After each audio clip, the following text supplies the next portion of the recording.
Είμαστε ιδιαίτερα περήφανοι σήμερα που εγκαινιάζουμε τη μονάδα παραγωγής μηχανημάτων ανταποδοχής ανακύκλωσης στην Ελλάδα. Συγχαρητήρια στην Ενβίκο, συγχαρητήρια στη Τεξάν για την πρωτοβουλία σας να δημιουργήσετε αυτή την μονάδα εδώ πέρα στην πατρίδα μας.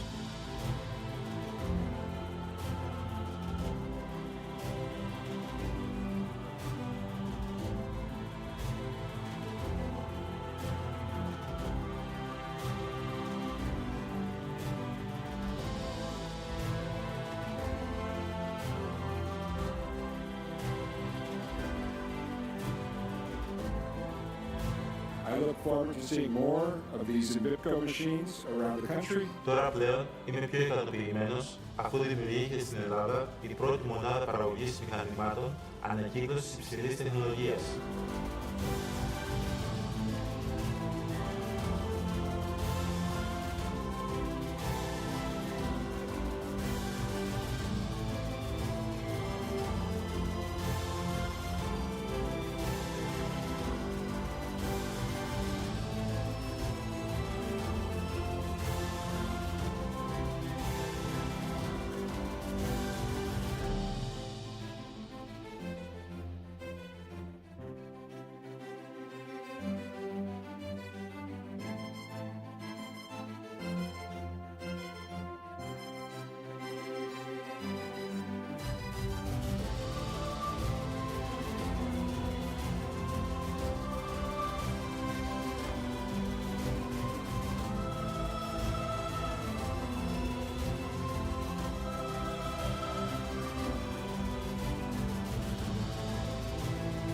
Το συγκεκριμένο πρόγραμμα είναι πρωτοπόρο γιατί πέρα από το ποσό 1 εκατομμύριο ευρώ στους τομείς της παιδείας, του περιβάλλοντος, της τοπικής κοινωνίας και της υγείας.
is being modernized with smart grids,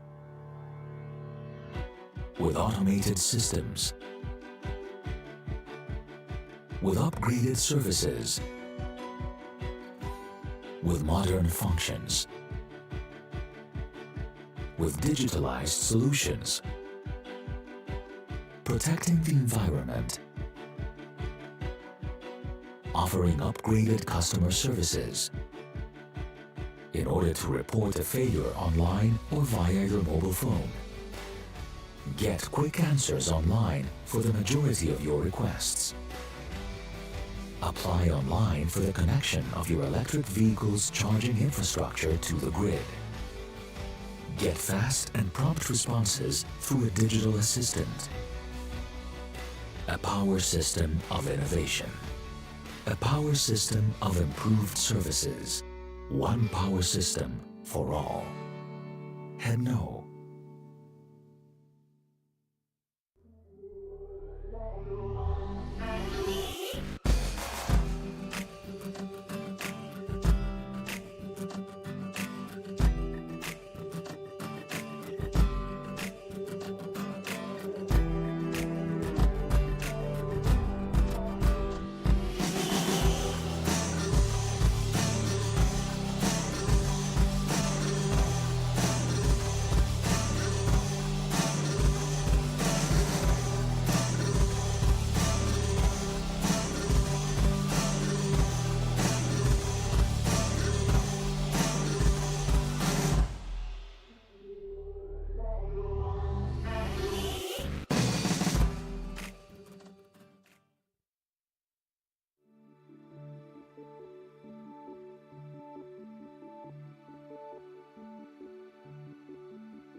Εσύ κερδίζεις. Τα αγαπημένα σου σπορ και διοργανώσεις είναι όλα στη Νέο. Δες τα κανάλια Nova Sports και Cosmote Sport μόνο με 21 ευρώ το μήνα επιπλέον. Μαζί με παγκόσμιες πρεμιέρες των καναλιών Nova Cinema και τα περισσότερα κανάλια για παιδιά. Από αυτή τη σεζόν τα έχεις όλα με την Nova, τον απόλυτο αθλητικό προορισμό. It has been such a long time since people first started shopping online, and it was easy to keep up with the clicks. Little by little by little by more, the clicks added up to be more than the stores, and retailers worked harder than ever before, because they had to keep up with the clicks. The clicks came from laptops, then tablets and phones, Monday through Sunday, office and home, 24 hours in every zone, and still they kept up with the clicks. Now shoppers ask more from the websites they're on, their language, their currency, their way, or they're gone, so you better keep up with the clicks. All of a sudden, there are so many must-dos if you want to keep selling, like delivery there, no there, or there. And make it tomorrow, first thing. No time for borders. Gotta stay in control to stay in the flow and continue to grow. But we'll help you. Keep up with the clicks.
Είμαστε ιδιαίτερα περήφανοι σήμερα που εγκαινιάζουμε τη μονάδα παραγωγής μηχανημάτων ανταποδοχής ανακύκλωσης στην Ελλάδα. Συγχαρητήρια στην Ενβίκο, συγχαρητήρια στην Τεξάν για την πρωτοβουλία σας να δημιουργήσετε αυτή τη μονάδα εδώ πέρα στην πατρίδα μας.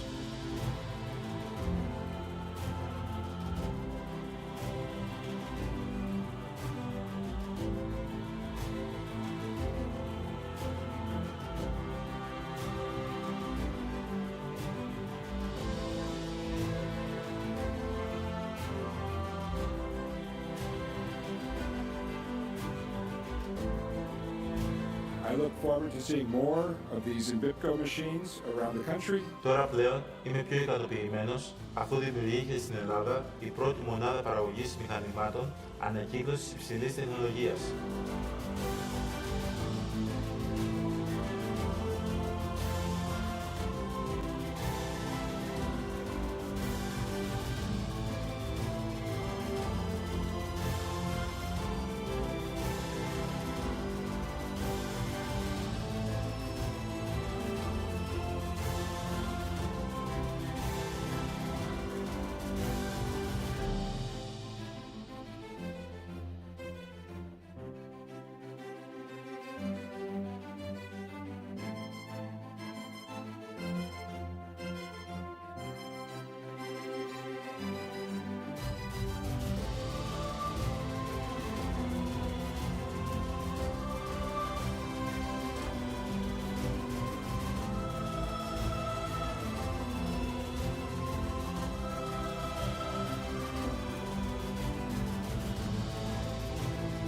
Το συγκεκριμένο πρόγραμμα είναι πρωτοπόρο γιατί πέρα από το ποσό 1 εκατομμύριο ευρώ στους τομείς της παιδείας, του περιβάλλοντος, της τοπικής κοινωνίας και της υγείας.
Είμαστε ιδιαίτερα περήφανοι σήμερα που εγκαινιάζουμε τη μονάδα παραγωγής μηχανημάτων ανταποδοχής ανακύκλωσης στην Ελλάδα. Συγχαρητήρια στην Ενβίπκο, συγχαρητήρια στην Τεξάν για την πρωτοβουλία σας να δημιουργήσετε αυτή την μονάδα εδώ πέρα στην πατρίδα μας.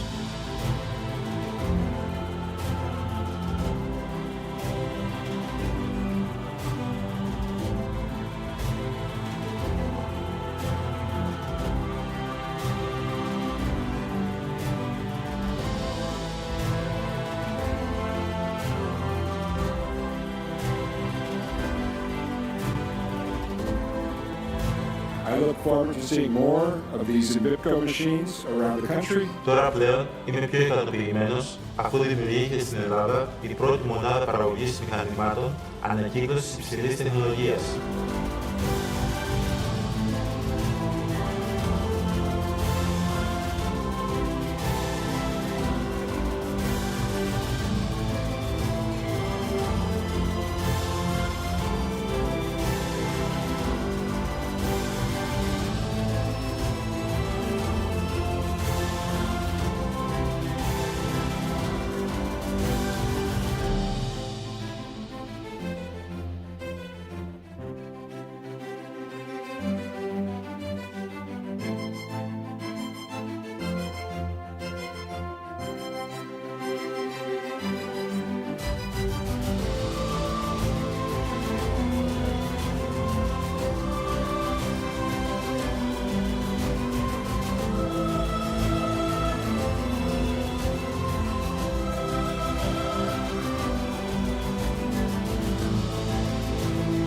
Το συγκεκριμένο πρόγραμμα είναι πρωτοπόρο γιατί πέρα από το ποσό είναι 1 εκατομμύριο ευρώ στους τομείς της παιδείας, του περιβάλλοντος, της τοπικής κοινωνίας και της υγείας.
is being modernized with smart grids, with automated systems, with upgraded services, with modern functions, with digitalized solutions, protecting the environment, offering upgraded customer services in order to report a failure online or via your mobile phone. Get quick answers online for the majority of your requests. Apply online for the connection of your electric vehicle's charging infrastructure to the grid. Get fast and prompt responses through a digital assistant. A power system of innovation. A power system of improved services. One power system for all. Hedno.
Εσύ κερδίζεις.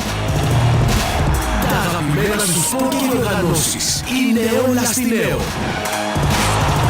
Δες τα κανάλια Nova Sports και Κοσμοτέ Sport μόνο με 21 € το μήνα επιπλέον. Μαζί με παγκόσμιες πρεμιέρες των καναλιών Nova Cinema και τα περισσότερα κανάλια για παιδιά. Από αυτή τη σεζόν τα έχεις όλα με τη Nova, τον απόλυτο αθλητικό προορισμό. It hasn't been such a long time since people first started shopping online, and it was easy to keep up with the clicks. Little by little by little by more, the clicks added up to be more than the stores, and retailers worked harder than ever before, because they had to keep up with the clicks. The clicks came from laptops, then tablets and phones, Monday through Sunday, office and home, 24 hours in every zone, and still they kept up with the clicks. Now shoppers ask more from the websites they're on, their language, their currency, their way.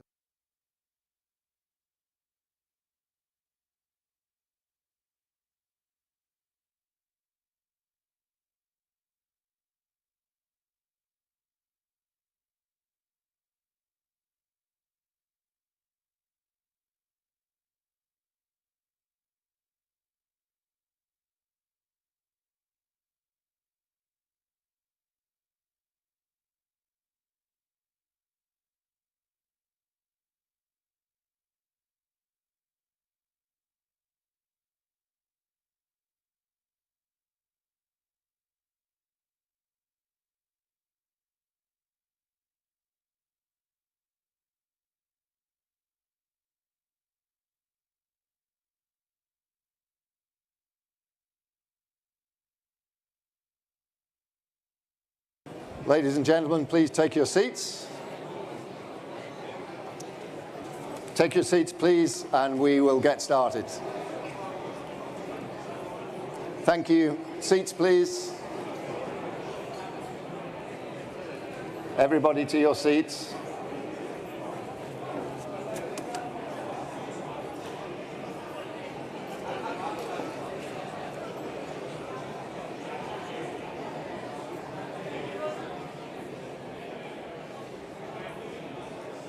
Please find your seats and then sit in them.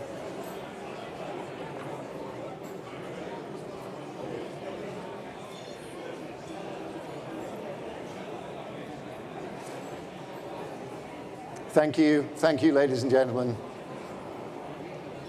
All to your seats, please.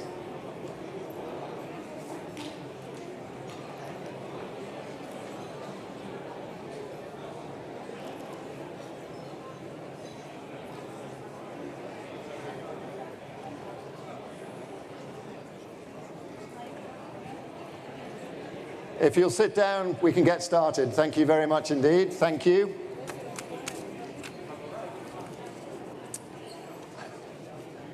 It's happening. I can see it happening. Nobody ever does what I say, but I can see gradually people are sitting down. That's good news.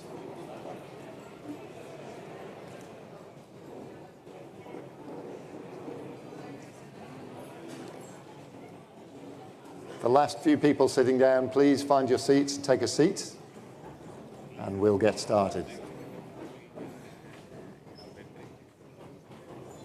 Thank you, ladies and gentlemen. Well, it's traditional to say it's a pleasure to be here, but I have to say Thessaloniki is one of my favorite cities anywhere. Not everybody agrees, but I absolutely love it here. So I'm very, very pleased to be here and to be helping host you on this very special evening. I mean, I love Thessaloniki because it's a beautiful city, but it is as well an extraordinary city in its location, in its history. The city, the region, the country, and this entire part of the Mediterranean basin and Europe is at the heart of something really important at the moment. We live in a world full of upheaval, full of threats, full of uncertainties. All of them affect this region, all of them affect this country and this city. And this city has a role to play, I think, in helping smooth over and resolve many of those upheavals. We're going to explore a lot of that over the course of this evening, and for those of you who join us tomorrow, in more depth tomorrow. But without going on any further, I'd like to invite up onto the stage the regional governor for Central Macedonia. And I'd like to thank Central Macedonia actually for being the official dinner host tonight, and I'd like to thank Power Game for being our partners in putting this event on. But I would like to invite up onto the stage, it's a privilege to meet and to hear from Apostolos Tzitzikostas, who is the regional governor, Central Macedonia, and the EU Commissioner nominee for Greece. So an increasingly important gentleman. Please come and join me. Thank you. The floor is yours. Thank you very much.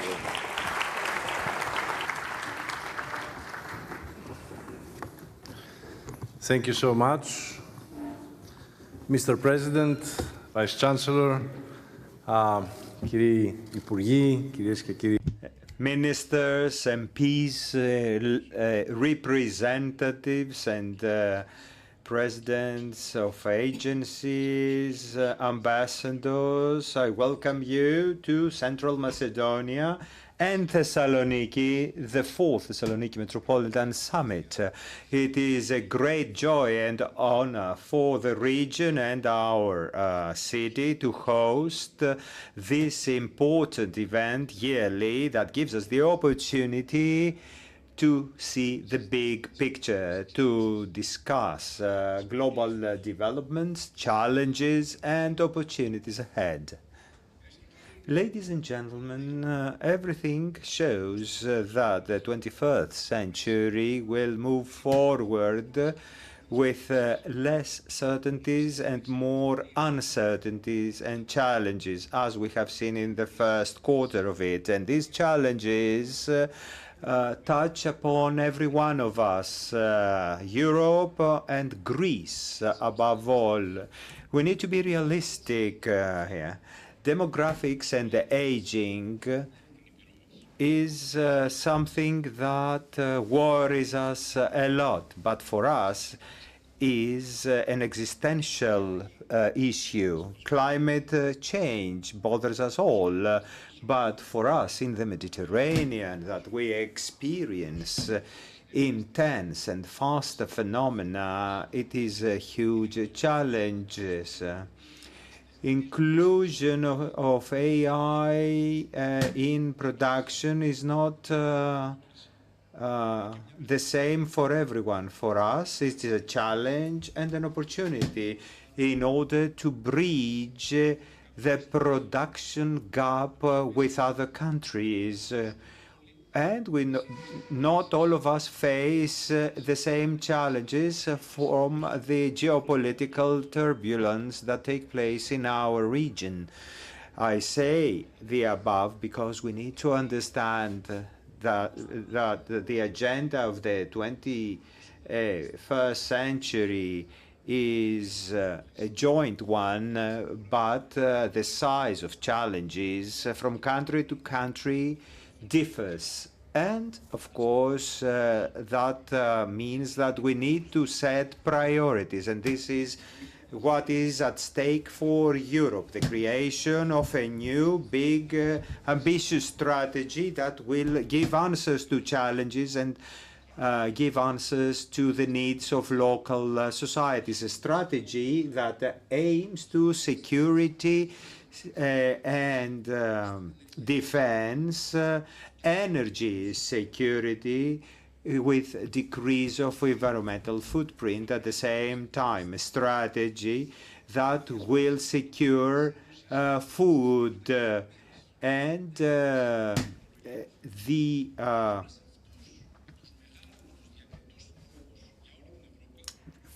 for the pace is forward with regard to innovation. And of course, we need to talk about cohesion, convergence and solidarity, the decrease of regional and interstate disparities, how to fill the gap between the metropolis and the regions. We need to give incentives for sustainable development. We need to invest in critical infrastructure. Ladies and gentlemen, in Greece, after the 10-year crisis, financial crisis, we have taken a lot of steps forward towards the right direction. And here in Central Macedonia, all these years that were not easy, but full of crises and uncertainties, we did take steps forward. We seized opportunities and we paved the way for victories ahead. And we managed that with hard work, consistency, cooperation, collective effort all these years, along with a lot of projects in water network, in schools, in innovation, in health centers, tourism, environment, social structures, and in the region of Central Macedonia, ladies and gentlemen, we have 22,000 new businesses, increased by 18% in the last decade. We are first in agricultural product export in the country, exceeding 8.5 billion euros. We have increased by 21% these years compared to last year. We created in the past years 70,000 new jobs in Central Macedonia, contributing decisively to the decrease of unemployment by 5% in the last years. We finance investments of 1 billion euros. Central Macedonia eventually is among the first faster growing regions in EU. In 2023, we achieved an increase of more than 20% in revenues from tourism. We introduced 600 digital services and most of the services in 2024, at the end of 2024, will be digital. So citizens won't go to the region will go to the citizens. We have created more than 60,000 new places in kindergartens for children, and we take care of our vulnerable citizens. In this region, Central Macedonia, we have opened a new cycle. We are the heart of North Greece, so we play an upgraded role for the country, Mediterranean and Europe. Some projects that were utopian in the past now are a reality, and with the personal interest of the Prime Minister himself today, objectives or targets set in the past like in the past, Thessaloniki, the capital of Southern Europe, are not only mottos, are a reality. And Central Macedonia now is a region of openness. The Western Macedonia of 2030 is not just a motto, is a vision that we try to build. It is our plan through projects and actions and priority that I guarantee personally. What we have started in the years before will eventually finish, and Central Macedonia will be a smart green region that looks into the future in confidence and reflects our better self. I welcome you once again to Thessaloniki, Central Macedonia, and I want once again to congratulate the organizers for the 4th Thessaloniki Metropolitan Summit of Economists, an institution of dialogue for our future. Thank you very much.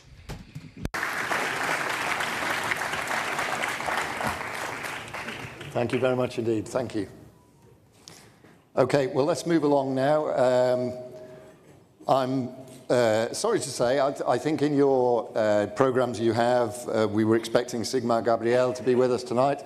Unfortunately, he can't make it because of a family emergency, but we are extremely well served with our guests of honor and keynote speakers for this evening's session. And so without further ado, I would love to invite onto the stage the Minister of Foreign Affairs for Greece, George Gerapetritis. Please come and join us, Minister. A popular fella. Come along. And see if he gets the same applause. Martin Schulz, former President of the European Parliament and Chair of the Friedrich Ebert Foundation. They're all very polite. Excellent. Well, it's great to have you both here. It's wonderful to be here. Minister, we're all smiling, but we're in a difficult period in world affairs. We have to smile nevertheless, though. Indeed, indeed, and I welcome the smiles. But let's hear from you, your thoughts, please, on the subjects that we're looking at tonight. It could take hours to discuss about the subjects because they're very open-ended, So I would like to make just some introductory notes, remarks, in order to give some food for thought. The truth is that when I was trying to elaborate upon the issues last week, it was a completely different speech because, you know, things are moving so rapidly that it becomes completely outdated in like a couple of days. So the problem now is that there is no predictability in anything. And this has, I think, changed completely the job of any politician and especially the job of a foreign minister, because instead of trying to foresee what is going to happen, to predict the future, which is completely out of question, what you have to do is just to try and come up with all alternative scenarios in order to be able to address the delicacies and the sensitivities coming up. So that's why I have no notes. I would like to make a few points. The first is that I'm thrilled to be in Thessaloniki because this is the city which reflects history, diversity, power in diversity, and you can see this here in this room because it's a very colorful mix of people coming from all corners of Europe and of the world, and it's really important to be in that place. I am delighted, secondly, because I will be with Martin Schulz. I couldn't expect a better interlocutor to discuss with, and I'm really honored to be here. Martin Schulz is probably one of the top 5 pro-European, pro-federalists, all around Europe, and he was a firm supporter of Europe and Greece during the very tough decade from 2010, and especially when he took over the presidency of the European Parliament from it was 12 to 17, right? 5 years. It was probably the most difficult period for Europe altogether. Obviously, it was the most difficult period for Greece, but it was also the most difficult period for Europe because I think what we had to show back then was the solidarity that we needed, the sustainability of Europe, the autonomy of Europe, and above all, we have to demonstrate to the world and to ourselves that we are united. And I think Martin Schulz was a key figure in showing this unity, and I think we're all here in Greece hugely indebted to him for his support. I am not sure that we're going to eventually end in United States of Europe, as Martin would say a decade ago. What I have to say is that we have to reinvent Europe, and probably we have to try and revisit the basic premises upon which Europe has been established. What I'm saying is that Europe is now in a crossroad, and I think there is a major fork on the road now. We need to take some very strong decisions. We have to be very powerful because ahead we have some very difficult choices to make. I would like to make a very strong statement. I think Europe, as well as the international security architecture, has failed in responding with contemporary challenges. We have not succeeded in having a very powerful, a very meaningful attitude towards the 2 wars we have in our neighborhood. We haven't made it to actually articulate a single voice against aggression, and especially the Russian aggression against Ukraine. We're still discussing about how to make it possible to stop the hostilities in Middle East, and we're just praising in order to halt the domino effect, the spillover of hostilities in the broader region. We haven't made it to be as strong and as meaningful as we would like to be. This, I think, has to do with 2 basic grounds. The first is that the process of decision-making within Europe is not always the most rational. If anyone, and I can see quite a few people who have been in European Union councils, if you just participate in one council, you do understand how difficult it is to actually reach a decision. You may agree on the basics, you may agree on the root causes which produce adverse effects, but you cannot actually reach unanimity when it comes to actual tangible results. We may discuss within European councils for hours for just a word or two or a phrase, but eventually we cannot reach a meaningful conclusion. I think the Middle East situation is very evident. Why? Because we all agree in Europe about what we should do and about the end result. We all agree that hostilities should stop. We all agree that hostages should be released, and it was an appalling and dreadful picture what we see a couple of days ago with the 6 dead hostages. We all agree that we should end up in forming a new Palestine state, yet we cannot come up with some vehicles in order to achieve it. Sometimes we sacrifice the substance for processes, and this is something that it's not akin to Europe. The second reason why sometimes we fail to reach some sort of a meaningful result is because Europe has not as yet received the level of strategic autonomy that we need to achieve. I think the next parliament is going to be absolutely crucial, and it's of utmost importance. I think that the new members of the European Parliament, and of course the new commissioners, Apostolos is going to be among them, and he's not going to have an easy job by any means. The truth is that there are some challenges that have never been in the past, at least in that type of urgency. Competitiveness, agriculture, defense, they're all very acute. They need to be addressed in the very near future, and we have to be united. And this is something that we have to address earlier than later.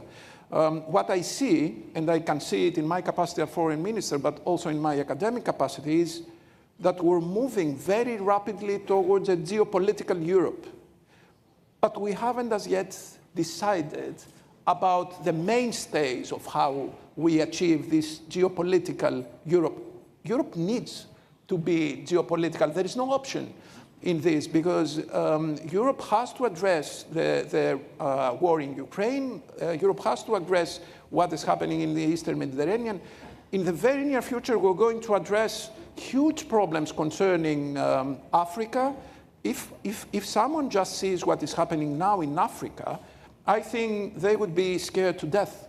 It's a dreadful situation, especially in the Sahel region, in sub-Saharan Africa. You can see only authoritarian regimes, you can see civil wars, you can see starvation, you can see huge problems of decency. And I think we're not dealing with those issues. And at some point, we have to decide what type of future we need for ourselves and for the future generations. We need to develop some modern modules of sustainability. Sustainability is going to be the key word, I think, for the future, not only for the environment, but also for all aspects of human life. We have to see how we reduce the inequalities. We're suffering from a high level of inequality. Convergence is not an easy thing. We all know that there are some divergences in Europe and around the world, but divergences are getting bigger and bigger, and we haven't as yet found the proper modules in order to combat those inequalities. So we need to be much more decisive if we want to survive as Europeans. I will conclude, because I know that it's obviously better to discuss instead of having monologues. What I have to say is that the political scenery around the world is not very promising or thrilling. I'm not saying about the American elections, which is going to be a cornerstone for the future, because we all understand that without the support of the United States, without strong links between Europe and the United States and NATO, we're not going to have a very strong defense against authoritarianism. What I'm saying is that we need to develop basic principles when it comes to foreign policy. We need to share some common beliefs. We have to develop a common mindset when it comes to basic values. And I think this is important. I'm saying that I can see, and indeed I'm quite concerned with this, we were discussing with Martin about it, the rise of extreme political parties. I can see again the rise of populism, especially in Europe. The results of the German regional elections in Länder were not the best. We can see that there is a very strong, not alliance, but there is a very strong partnership between far right and far left. We see a mutation of far left towards a more populist agenda. We couldn't imagine that a far left party could be anti-migration or could be pro-Russian or any other sort of that type of agenda, but we see it. And we have to stand together when it comes to the rise of the political extremities. We have to serve the moderate political speech, and we have to share common values. So we need to be here, and we need to be together, and we need to be active. In a world which is moving so rapidly, in a world that changes every day, if you stay inactive, this is by definition a setback. Thank you. Thank you.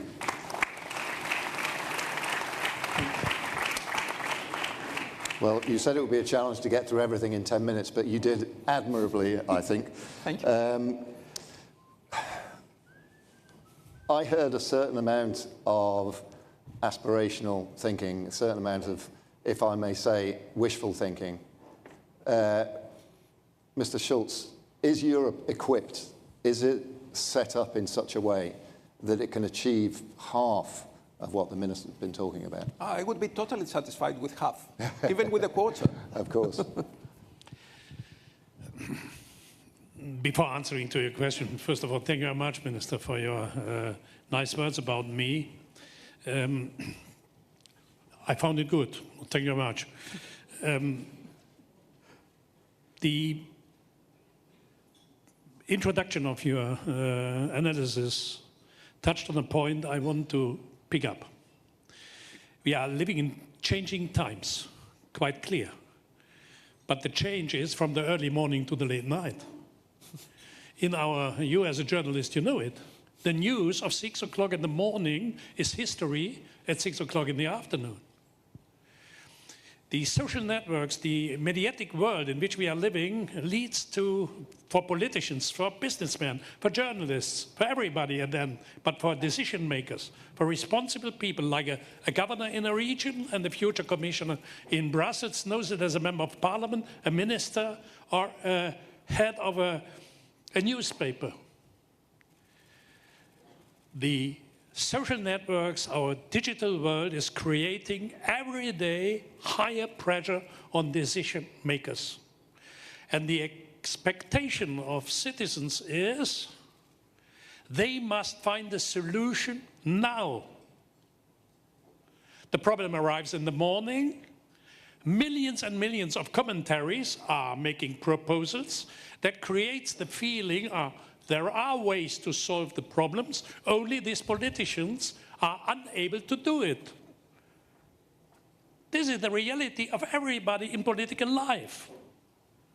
The pressure to deliver solutions, even for problems arising now, in the next 2 hours, is the expectation, but it is impossible. We are living in a period of acceleration, every day more. And with a new technology, artificial intelligence, we will face even higher challenges, more difficulties. Why I'm mentioning this? Acceleration is what is the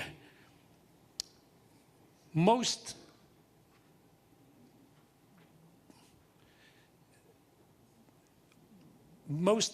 difficult thing in my life today.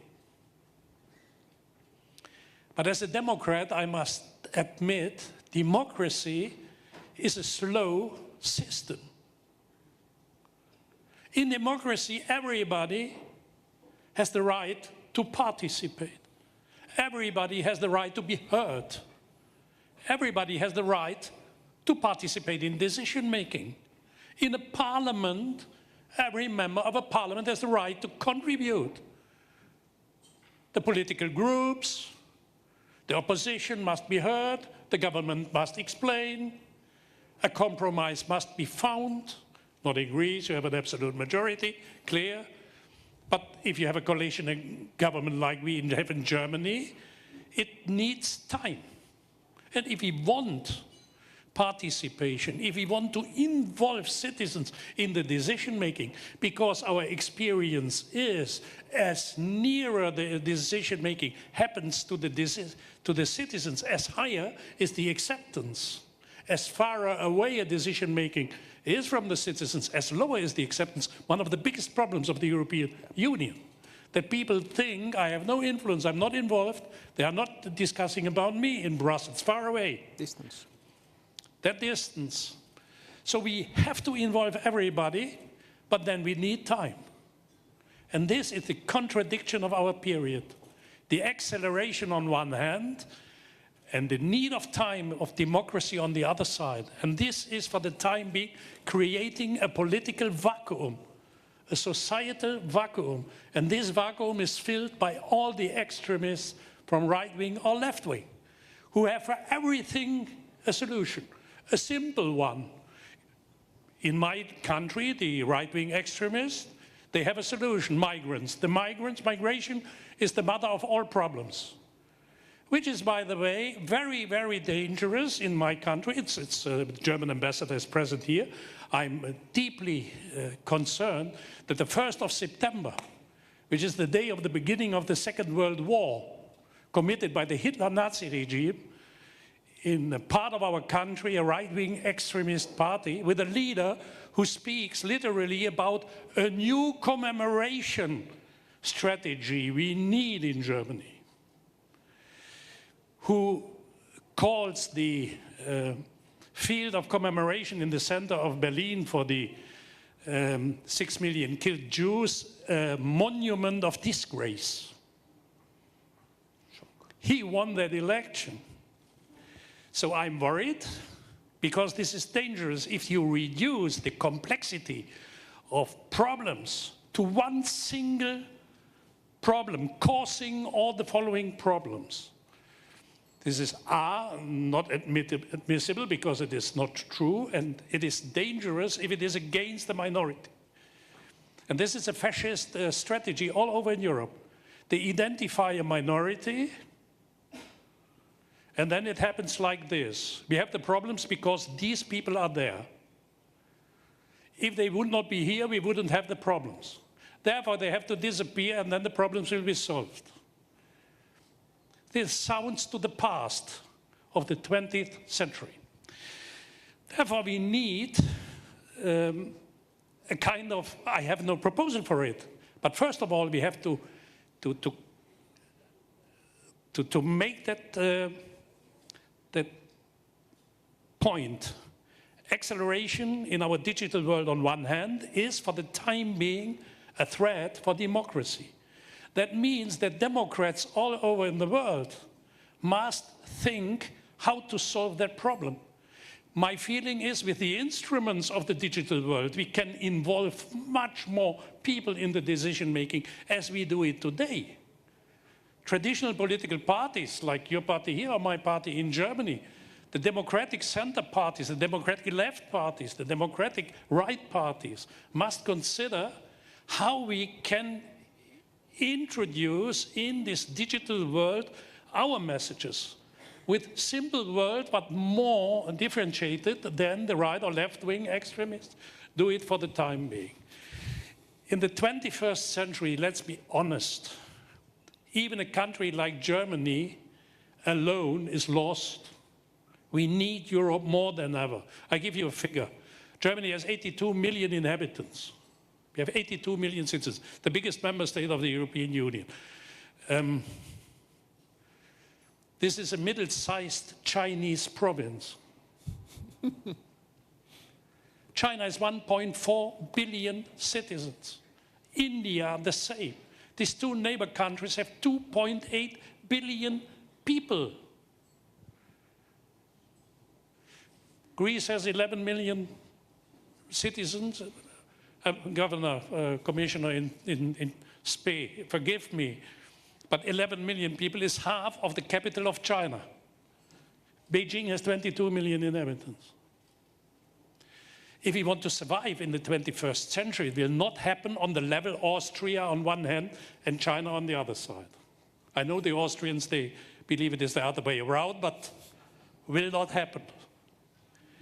The Inflation Reduction Act of the United States of America was not anti-European, but not in favor of Europe.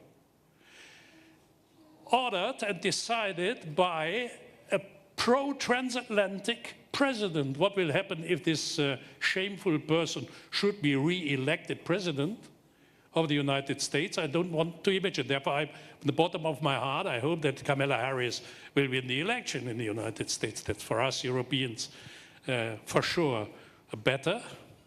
But it will not solve one problem.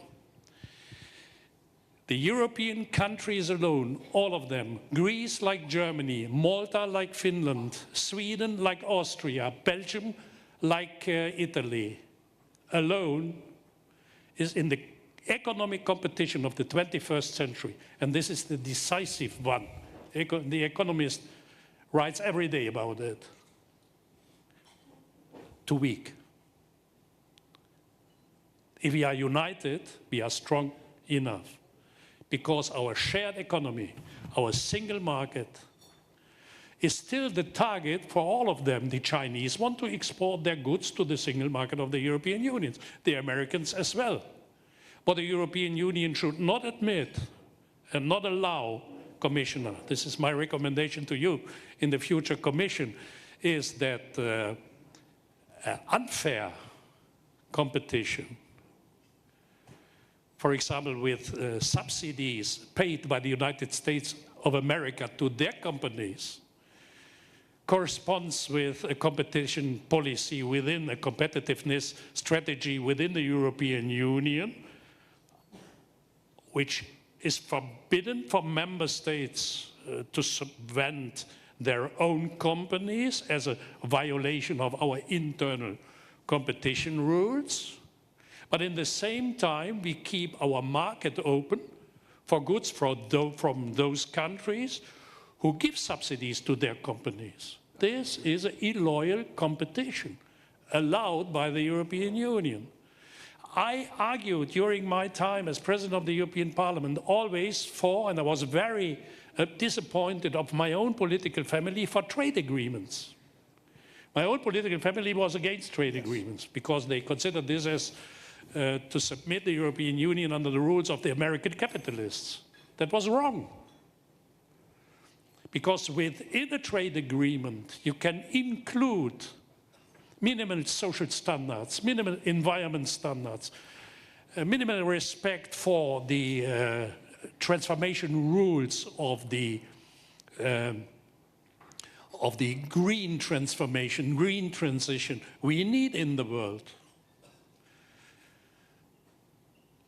Because if in a competition, let's take a Chinese company, the lowest social standard, the lowest environment standard, the lowest salary standards corresponds with our guarantee of minimal salaries, our respect for environmental standards, for our right of strike for workers, trade union rights, etc., social security, etc., then quite clear European companies are less competitive than companies from these countries. This could, in trade agreements, be corrected if the member states of the European Union stick together and combine the existing single market with a political common strategy. And therefore, I'm always advocating for enlargement. How to making pathways to prosperity, solidity and cohesion for Southeast Europe is to build the European Union in that way and to include Southeast European countries, not yet a member of the European Union, within that European Union, at least within the European single market, before perhaps joining the Union as a full member, because I take another point, your description of the discussions within the European Council, if 27 are added on the same rules with 33, that will even be worse than it did already today. But we should not argue, first we have to reform and then they can join. We must find a way to include them in those parts of the European cooperation which increase prosperity, solidity and cohesion for these countries as a step of development to join then a later reformed European Union. This is my view since a very long time. And I want to conclude with one closing observation. The sovereignty of a state,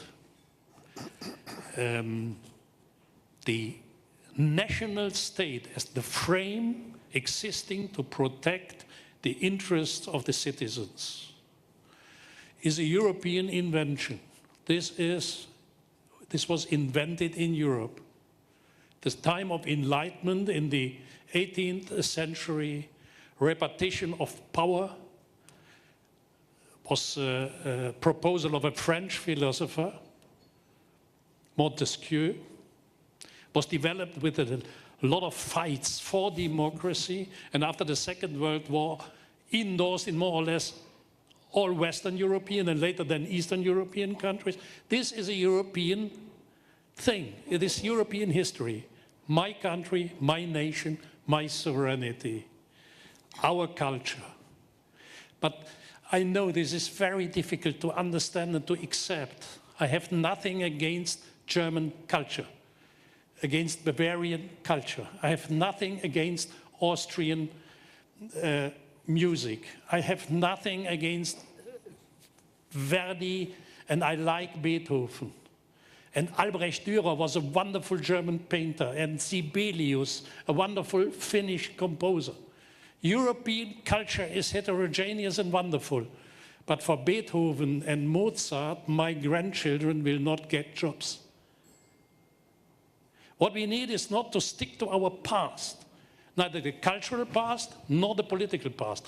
What we have to be is courageous and doing steps for the future, and therefore I argue for the United States of Europe. That will not be a kind of United States of America on European soil. I can't transform a Greek in a Californian or a German in a Texanian. It's impossible.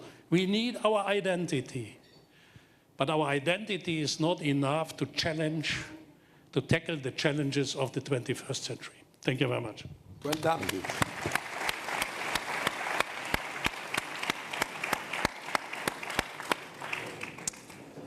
Two excellent interventions from both of you. I'm very grateful to you for those.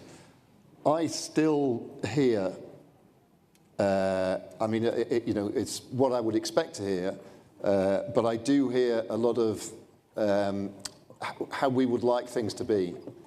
I have to look at things as they are, and my question really, my first question comes down to that.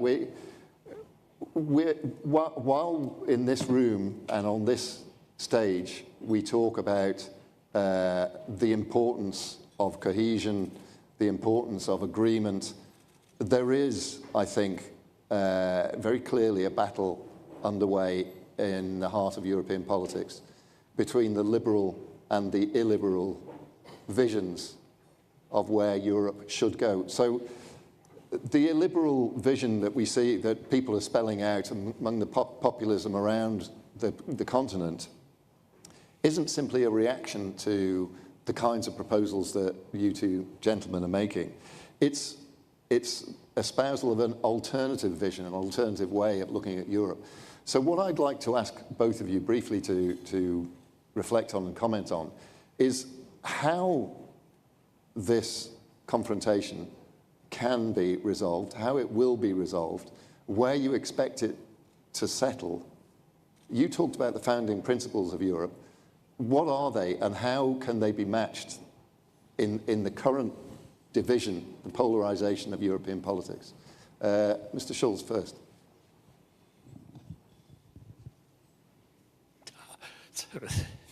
That's a difficult question. I would prefer that the minister makes some proposals for it. The European Union will not survive if only one country or a group of countries with the same political view, the only, let's take those who stick to the liberal democracy, ignore that those who think illiberal democracy is better, whatever it means. For me, illiberal democracy is excluding each other. Democracy is liberal. But let's be precise. Orban is there. He has a majority in his country. He's supported by a majority of his people. And you have to live with the government in the council. Perhaps in a foreseeable time, we will have in Austria Kikel as a chancellor, who is even more radical than Orban. We had Babiš in the Czech Republic, and even Giorgia Meloni is from another point of view than Olaf Scholz or Mitsotakis. The European Union is based on the principle of compromise. And at the end, Minister, I'm looking to the outcomes of the Council. There is, at the end, always a compromise. Therefore, my feeling is we need more bridge builders. My expectation from the Commission was that the Commission takes that position as a mediator. Sovereign countries are sovereign countries, and the Prime Minister of Hungary, for example, to survive in Hungary politically, the best instrument is to attack Brussels. Behind closed doors, it is about money, he tells to him, yeah, you know, this is election campaign. But at the end, I saw that Orban agreed about the measures against Russia with all the measures at the end. I would suggest to the Commissioner, to suggest the President of the Commission, she is not listening to me, but perhaps to you, to urge the Commission more to try to use the communitarian instruments, not to create the feeling you must submit you under the rule of Brussels, but to combine a reasonable approach with ideological speeches. This is, for the time being, in my eyes, the best way in Europe. I take an example where it is successful. Giorgia Meloni considered Mussolini as the biggest statesman of the 20th century. She is elected on the basis of a program against the European Union. But she is reasonable enough to know that Italy needs more than all the other three G7 countries, oh no, two, Germany and France, the European Union. Therefore, in Brussels, you can make a compromise with her. This is, in my eyes, first of all, not the task of another government. It is the task of a commission. Another example, because we are here in Greece. During my time as President of the European Parliament or as Chairman of the Social Democratic Group in the European Parliament, I faced the following development. Barroso was the Commission President and later then Juncker. With Juncker it changed a little bit, but as long as Barroso was the President of the Commission, he allowed, as President of the Commission, that the President, no, not the President, that the strongest Minister of Finance in the Eurogroup, the German Minister of Finance, decided about the strategy concerning the Greece financial crisis. It was especially Wolfgang Schäuble. I witnessed that everybody looked to Schäuble and Schäuble said so, okay, it was clear, but he said so, no. That created a feeling, the feeling that the Greeks were ruled in Berlin. Therefore, I think the Commission must play in times of such an ideological confrontation the role of a mediator, and I hope that the next Commission will do it. Thank you very much. Minister. How much time do we have? You've got 4 minutes to answer this question, so I can ask you 2 or 3 more awkward ones. Okay, 4 minutes. This is a titanic work. Okay, I think there is an institutional aspect and there is a political psychological aspect. The institutional aspect is connotes the idea that we need to revisit the decision-making process. We have seen that on many occasions the idea of veto players hasn't worked, hasn't performed. So we need to find some more even out-of-the-box ideas in order to try and set up decision-making processes that are effective and meaningful in order to be able to achieve the eventual decisions. Because I can see that from a historical point of view, I can see the point in having the idea of unanimity in the 50s, in the 60s, in the 70s, but I really seriously doubt it whether today this is the type of decision-making that could eventually result in some rational choices. The second is the political psychological, and I think it's a matter of mindset. Obviously, Martin Schulz has a lot to say about the political attitudes and the behavioral models. What I need to say is that I believe, I'm a strong believer of deliberative democracy. I believe in deliberative processes. We need to be deliberative. Obviously, there is a problem of polarization in any sort of collective groups.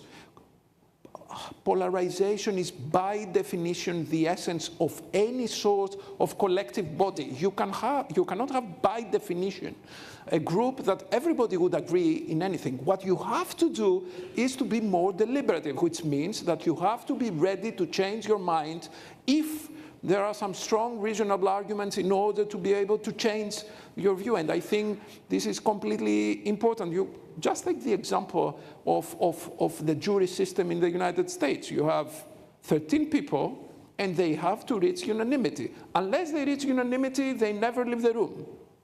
Why? They do not start. The starting point is not the same option about everything, but you need to have the open mind, the deliberative mode, in order to be able to reach a decision. And we have to agree on the basics. And the basics is, of course, liberal democracy.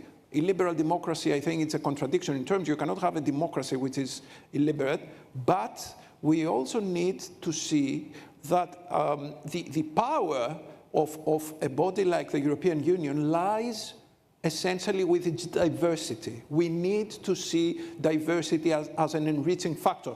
I like to say that Europe is more like a salad bowl instead of a melting pot where every nation comes in and we have some sort of a prototype of European nation. We do not have this, but we have a salad bowl, and each of the ingredients adds up to a more sophisticated and more enriching approach to any sort of decision-making. This is how I would like to envisage Europe, and I think this is the idea. And I cannot obviously reach the wisdom of Martin Schulz in political terms, but I could add some good quality Greek ancient philosophy and literature by saying that the whole is always larger than its constituent, the sum of its constituent parts, Aristotle. So if you have the parts and eventually you make it a single vehicle, this is much bigger than the sum of all its constituent parts. Excellent, thank you. Well, another question. This time for you, Minister, again. I mean, you mentioned Greek philosophy. Don't worry, I'm not going to go off on a treatise on the importance of Greek philosophy. But it does interest me that as we look around Europe at the moment, and I look from the other side of the channel, where we're saving the embarrassment of having to deal with Nigel Farage, whose name didn't come up, which is fantastic. We look at a number of countries suffering unusual upheaval, unusual instability in their politics. Germany, France, two good examples. At the very core of Europe, and normally the directors, the drivers of the European project.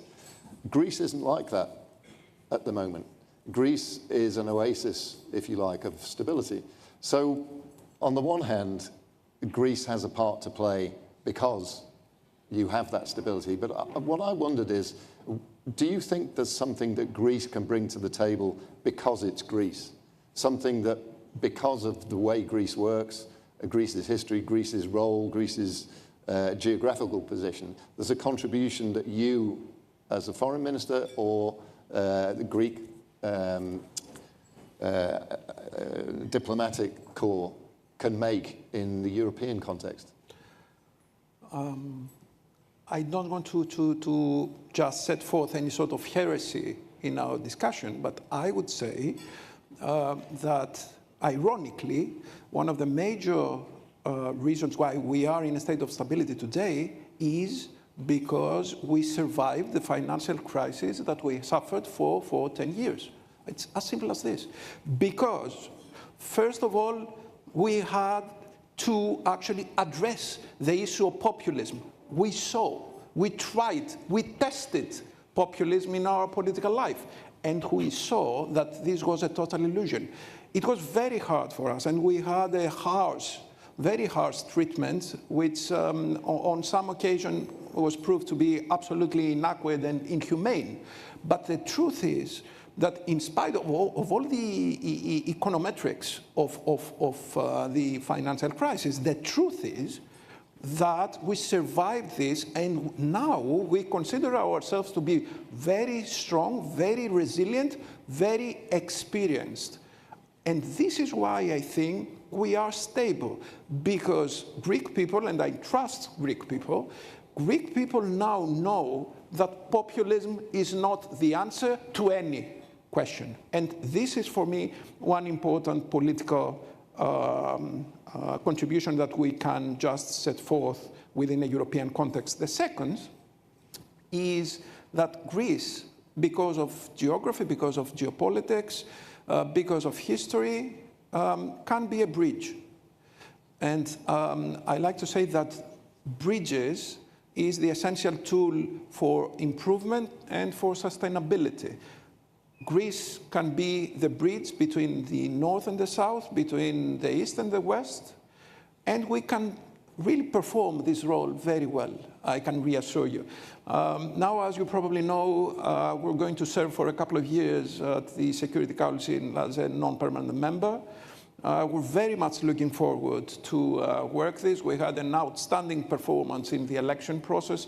We had something like 98% positive vote during our election.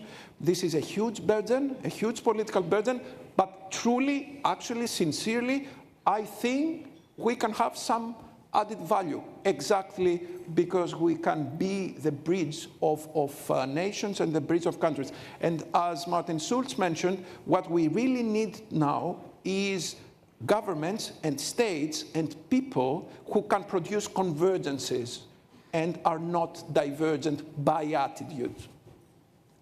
Excellent. Martin, I just wanted to give you a brief opportunity to comment on that point, Greece's role in the resolution of these issues that we're seeing in Europe.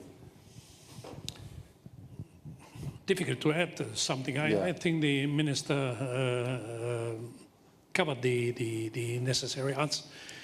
Only one thing. The treatment during the crisis of the country, of the government of Greece, was very, very unfair. And that was a damage to the European spirit. And that the political actions in Brussels transform itself in experiences of citizens. And what it's for me unforgettable, when I visited, I was not yet president of the European Parliament, I was chairman of the Socialist Group in the European Parliament, and we were heavily fighting against the so-called Troika, which was perceived in Greece as a kind of Brussels dictatorship. And then I came here to, no, not here to Thessaloniki, to Athens, and I met in Athens people who used to work in the banking sector. Normally people with a decent salary and a more or less middle class setting. And then people told me that they 45 years paid for their pensions. And now already the pensions were cut to 60%, and the European Union is asking to reduce it for even 10% more. That was the message of the European Union, to destroy my life. In Brussels are people earning 20,000 euros a month, deciding that I should cut my pension of 3,000 euros already to 1,500 by more than 150 euros. This is a kind of, that was for me an experience as a social democrat. You can imagine I was really ashamed. Why I tell that story? Because I'm admiring the country. After all this suffering, after all these sacrifices made by ordinary citizens here in the country, that the Greeks didn't leave the European Union, didn't step away from the idea that Europe is a meaningful project, even in the interest of the country. I must admit I admire the country, and if you allow, as a social democrat, I'm a social democrat, I must add, I know that Nea Demokratia is ruling the country with the absolute majority, but a lot of the profits of the Mitsotakis government is a result of the sacrifices made by the previous governments, and I must recognize that even Mitsotakis recognizes this officially in some of his speeches, which is not transforming him in an acceptable socialist, but at least in an acceptable prime minister.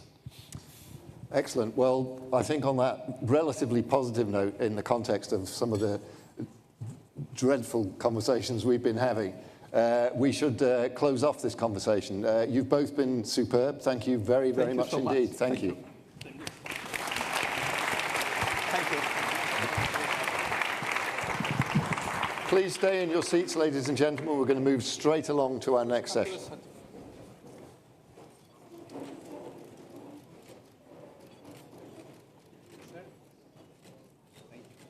Thank you. Thanks very much. Wonderful. Thank you. I really enjoyed it immensely. Excellent. Me too. Thank you, Alistair. Thanks a lot. Thank you. Okay, we're going to shuffle the program a little bit. I would ask you please to stay in your seats for the moment. I promise we are going to serve you some food a little later on. That wasn't just a trick to get you all into the room. There will be an opportunity to use those knives and forks, but because of timing, we're going to move straight along now to our next session. We've talked about many things in this session, but we didn't really go into any depth in one of the biggest issues facing us, which is the US election coming up in a couple of months, the implications that that might have for strategic engagement between the United States and Europe. And so we're going to move on and broach that topic now with two people who are as well positioned to help us understand these issues as anybody, I suspect. We have two Congress people from the United States who are going to join us now by connection. Virtually, we have Gus Bilarikis, who is a congressman for the US House of Representatives for the Republican Party. Please do keep your seats, ladies and gentlemen, while we go through this next session. And we have Dinah Titus, who is a congresswoman for the 1st Congressional District of Nevada, who is a representative for the Democratic Party. So we have a great opportunity to discuss some of the things that we didn't discuss in that first session. Gus and Dinah, I can see you're with us. I'm very pleased, very happy, privileged to welcome you to our gathering here. You can't see everybody in the room, but everybody is glued to the screens and ready to hear your thoughts. So please, let's start with Gus. Gus, give us your introductory thoughts, please, on US foreign policies, the priorities in the region after the upcoming US election. Gus, you go ahead. Well, thank you very much. I appreciate it. Kalispera, Sas. I wish I was there with you personally, in person, but I will be there soon enough because my son, Michael, is getting married in Greece. He's marrying a beautiful, wonderful lady who is a first generation Greek American. So they will be married on non-fluent. So I'm looking forward to that. So as the grandson of Greek immigrants, I'm proud to be one of the 3 million Americans who are fortunate enough to be able to claim Greek ancestry. Now I will tell you this, you hear a lot about the Democrats and Republicans not getting along, and that's true to a certain extent, but Dina is a very good friend of mine. Yes. Chris Backus does an outstanding job, and we do get things done. We really do. As a matter of fact, Mike Johnson, who's the Speaker of the House, calls me the Greek Wonder because we get so much bipartisan legislation done, and that's and we do it on behalf of course, the United States, but also our beloved Elada and Kipro. And Dina is a great partner. She's the vice chairman of the Hellenic Caucus. So, for more than 2 centuries, the modern Greek state has promoted liberty, peace, and human rights, and has played a critical role as an ally of the United States and a steadfast NATO partner. I emphasize the word steadfast in the Eastern Mediterranean. As a proud Greek American, inspired by my heritage, I will continue my work to ensure mutual peace and prosperity for both of our nations, and I want to include Cyprus in that as well. Throughout my tenure in the United States Congress, I have made it my mission to nourish the special bond between the United States and some of its most steadfast allies in the Mediterranean, with the goal of thwarting existential threats from bad actors in the region.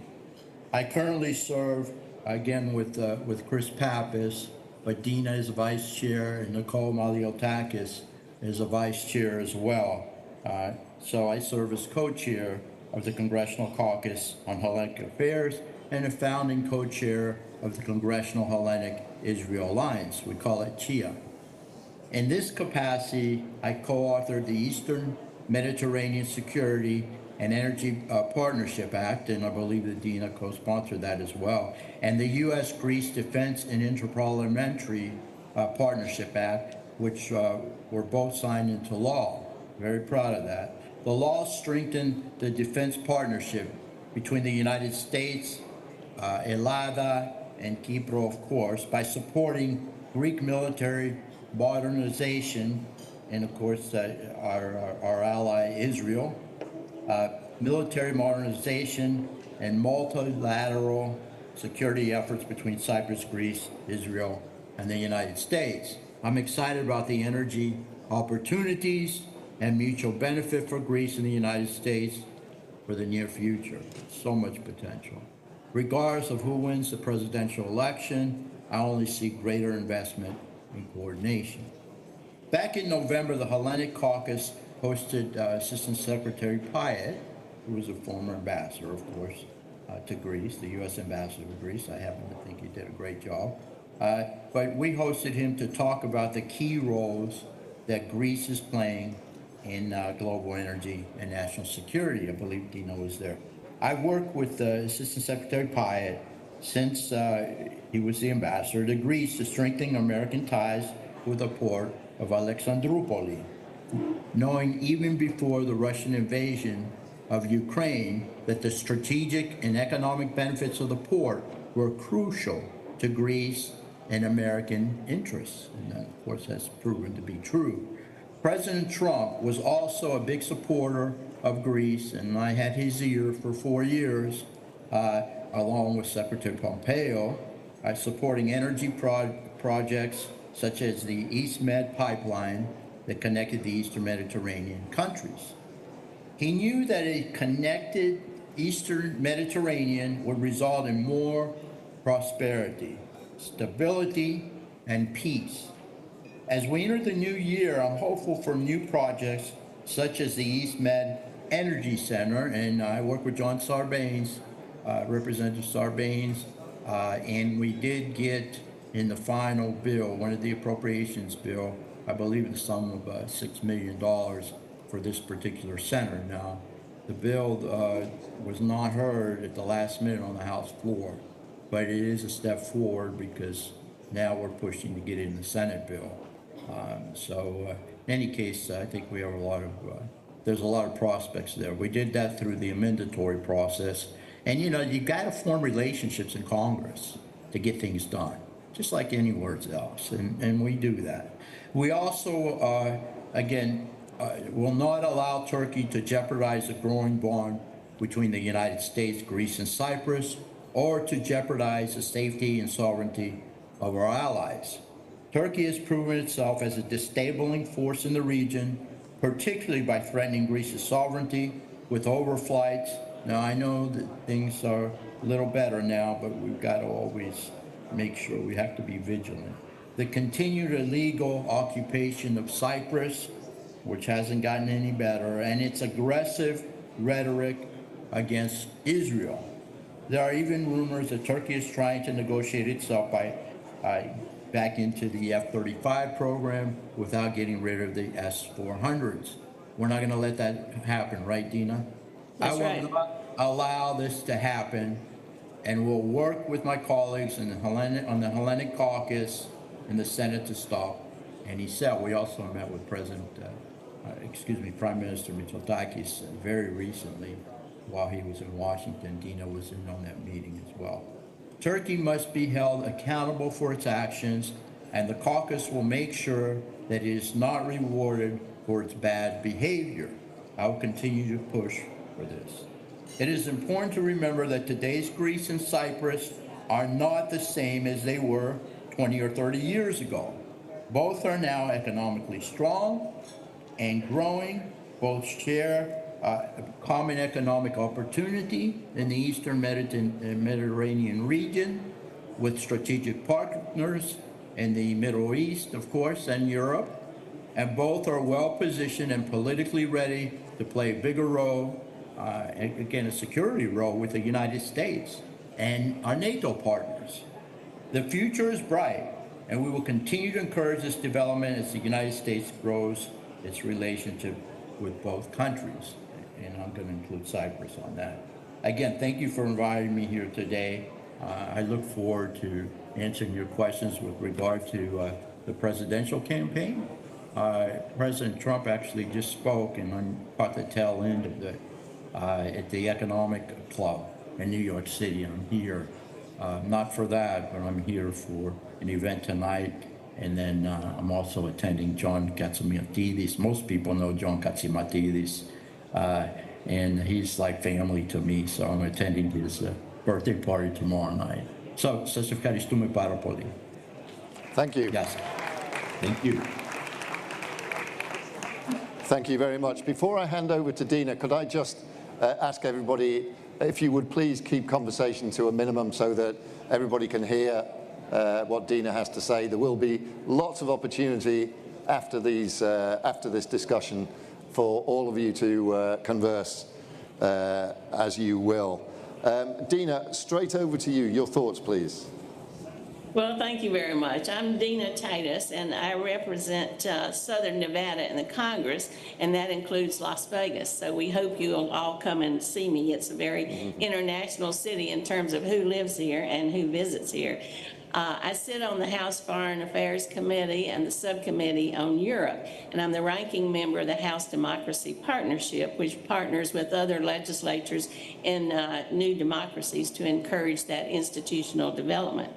I co-chair, as Gus graciously mentioned, the Greek caucus, but also other international state caucuses ranging from France to Mongolia, so it's quite an interesting combination. Gus did a good job of talking about what's happening in relation to Greece, but I took kind of a broader sweep at this in terms of what will be the foreign policy directives of the U.S. under the two potential administrations, Harris-Walz or Trump-Vance. We now know that 2024 has been the year of elections. They've had elections in some 70 countries and half of the world's population.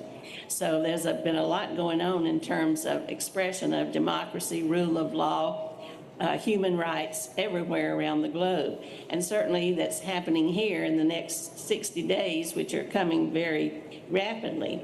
Our own election's going to be enormously consequential because it's going to dictate the future of liberal international order, international institutions and rules, and of course what our role will be in terms of global security. Up until now, what you've seen in the news, the values and norms that have guided the post-war world continue to steer U.S. foreign policy. We've had multiple rounds of U.S. security and humanitarian assistance to Ukraine. We've strengthened our engagement with NATO and AUKUS countries. We've passed the Chips and Sciences Act, and all of those have been bipartisan. The old notion, it used to be that partisan politics stopped at the water's edge. Unfortunately, we're not going to see that going forward, and this election is going to have tremendous consequences, I think, for foreign policy of the U.S. Basically, it's going to be isolation and disengagement versus internationalism and partnerships. Those are the two choices with the two alternatives in this election. Now, personnel is a big part of policy, and so you need to look at who's going to be in positions in the two administrations, but it's also about quantity as well as quality.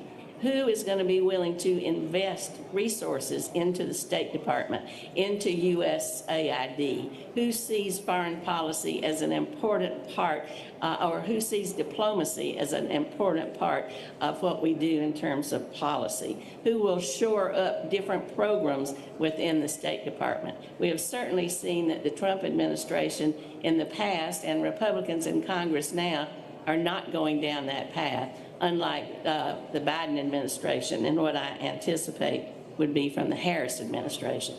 In terms of specific people, a Harris administration would likely see Phil Gordon, who's a longtime national security advisor of hers, either retain that role for President Harris or move into the position of Secretary of State.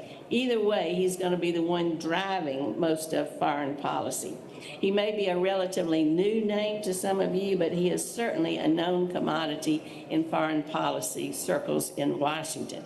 And he's cut from the same cloth as Blinken, and he is an ardent internationalist. He also served once as Assistant Secretary of State for European Affairs, State of European Affairs, so he is well-versed and has a lot of experience dealing with the U.S. EU and U.S. NATO issues, and he's very likely to continue the Biden position in that regard. Now, there's a bit more speculation about what a potential Trump foreign policy team would look like. Some of the names that have been mentioned are Senator Bill Hagerty from Tennessee, former Secretary Advisor Robert O'Brien, former senior Pentagon official Eldridge Colby. These are all names that have been floated, and they have traditional foreign policy bona fides, so they have experience in this area too. Rick Grinnell, however, who's perhaps more well-known than some of the other names I mentioned, but not for the right reasons, is also in the running for a senior foreign policy position. I have great concerns about that, as well as some of you should, especially when you're talking about dealing with the Balkans. You know, go back to 1991. Secretary of State James Baker once famously said, "We don't have a dog in that fight," referencing all the dynamics of Southeastern Europe. And that isolationist policy catalyzed the violent dissolution of Yugoslavia. Should Vice President Harris win in November, we can expect a continuation of Biden's policy for the region. Engagement with partners in the region to ensure sovereignty, territorial integrity, protecting the multi-ethnic character and functioning of state-level institutions. This should be very important for countries like Albania, Bosnia, Herzegovina, Montenegro, North Macedonia, and Kosovo, so they can continue to make progress towards democracy and rule of law reforms that they are on their way to making for EU ascension. Now, if Trump takes over and you have Grinnell in there, you're likely to see him go back to Baker's kind of blasé approach to this region.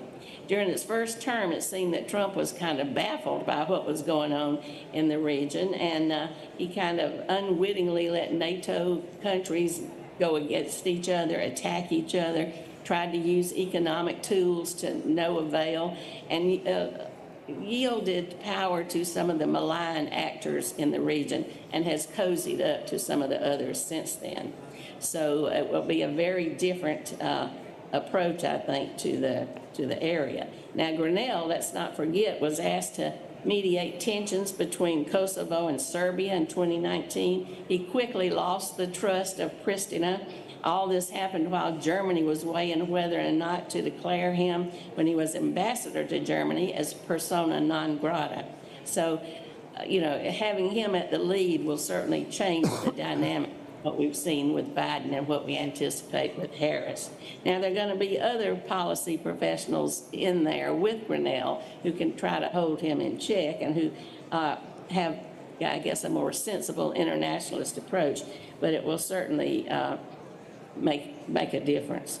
One other thing I'd say briefly about the difference between the policy approaches of the potential two administrations is that with what you'll likely see with Bill Gordon and Kamala Harris and his team will be a focus on protecting our partners, shoring up our alliances, defeating Putin in Ukraine, and safeguarding,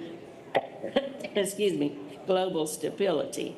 Now, the Trump administration may agree with this in principle, but their primary focus is going to be China. Now, I agree China poses a sincere threat to the U.S. and to European interests beyond the Indo-Pacific, but we need to do more than one thing at a time. So with Trump, support for Ukraine will likely wane. There'll be less action. Same thing is true for support for NATO, and it'll all be focused on China.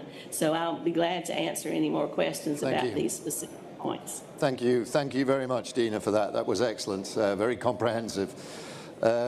You are getting applause here in the room. You probably can't hear it, but it is there. We're very grateful to you.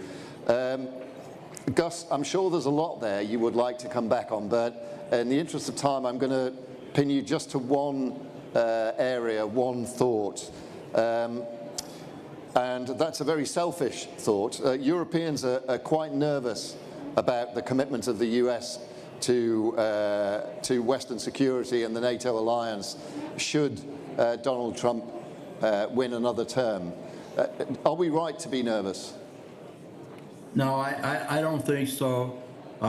Again, Dina, I want to add another name to this, and this may shock quite a few people, is the Secretary of State if Trump is successful. Marco Rubio, possibly.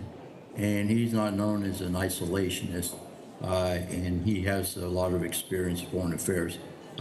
I'm not really sure if Cornell will get anything or not. I imagine he will, but you know, I'm not familiar with his foreign policy experts. I am on the Energy and Commerce Committee, and I serve as vice chairman of the Data, Security, and Commerce Innovation Subcommittee, and hopefully will serve as the chairman, Dina, of a health committee under Energy and Commerce, because that's my passion. But Marco, possibly, I'm making a prediction here. Maybe Pompeo is Secretary of Defense. So, you know, President Trump has learned from his mistakes, and you know, everyone makes mistakes. This administration, the Biden administration, has made several, such as the boondoggle in Afghanistan, where 13 soldiers were killed. I guess the anniversary was the other day. It's terrible what these families are going through. He is a person that doesn't believe in war unless it's absolutely necessary, and I think he's proven that. A lot of peace, and domestically, during those 4 years, domestically, you know, people are asking themselves, and he's asking folks, similar to what Ronald Reagan said, are you better off than you were 4 years ago? And most people economically are saying no. And, you know, we've got issues all over. The lack of leadership from this administration. We have issues all over the Middle East, of course. You all know that. You know, what's the end game in Ukraine? That's a concern. Obviously, I'm a supporter of Ukraine, but what is the end game? What are we benefiting from it? Okay. Are we bringing... That is an excellent question. That's an excellent question, and we should organise an entire conference to answer it. It's probably more than we can bite off at this point. No, I understand. Yeah. Are we bringing China and Russia together? And we're going to have, I mean, we have several adversaries around the world, there's no question. And again, as far as the NATO is concerned, and I'm going to stop here, as far as NATO is concerned, Trump has pushed for, you know, everyone to pay, just like Greece has during those terrible economic times that they faced. Greece always paid their 2%, and they were the only ones. I think there was one other country. And so he wants people to come forward, and NATO has to a certain extent, and I think he has a lot to do with that. But I mean, I just heard the tail end of his economic club speech and answered a lot of questions. And he does have a plan. He's working with Elon Musk on cutting regulations, what have you. I mean, we're not going to have any tax increases, that's for sure. And we'll have more domestic production. And buying production from our allies, such as Greece, Cyprus, and Israel. So economically, you know, people are not better off than they were 4 years ago under the Trump administration. They're not better off under the Biden administration. So I think that you're going to see a win for President Trump. And I will tell you, it'll come down to these battleground states. And Dina is from Georgia. And Georgia is very close right now. But we have these battleground states, about seven of them. And they're going to swing. It's clearly going to be very close, and we'll wait a couple of months and we'll see what the outcome is. Thanks very much for that, Gus. Dina, I want to finish with you again very, very briefly, if you could. And I apologise that we need to be brief, but I have a room full of very hungry people here. So I would ask you... We don't want to keep Greeks waiting. Yeah, I would ask you on their behalf to keep your comments here brief. Dina, from outside the United States, you couldn't see two more contrasting candidates and indeed campaigns than Donald Trump and Kamala Harris. But it strikes me that there are many areas of overlap. I mean, I think it was clear from what Gus said in his opening remarks. I just wanted you to reflect briefly on where those areas of overlap between the two campaigns might be. Well, you're right. It looks very different now. Foreign policy is different from domestic policy, and certainly there are great differences there. Yeah, it's a big ship, and it's a hard time. It takes a lot to turn it around. So despite the bluster of Trump and saying Putin can do whatever he wants and, threatening to pull out of NATO, that's not really going to happen. I don't think it will happen. As Gus said, he's going to demand that 2% payment, and he is very much opposed to the expansion of NATO, but as far as pulling out, I don't see that as happening. So that's one area that they'll have in common. Certainly protecting U.S. interests around the world are things that we have in common. It's just on the edges and how we do it that differ.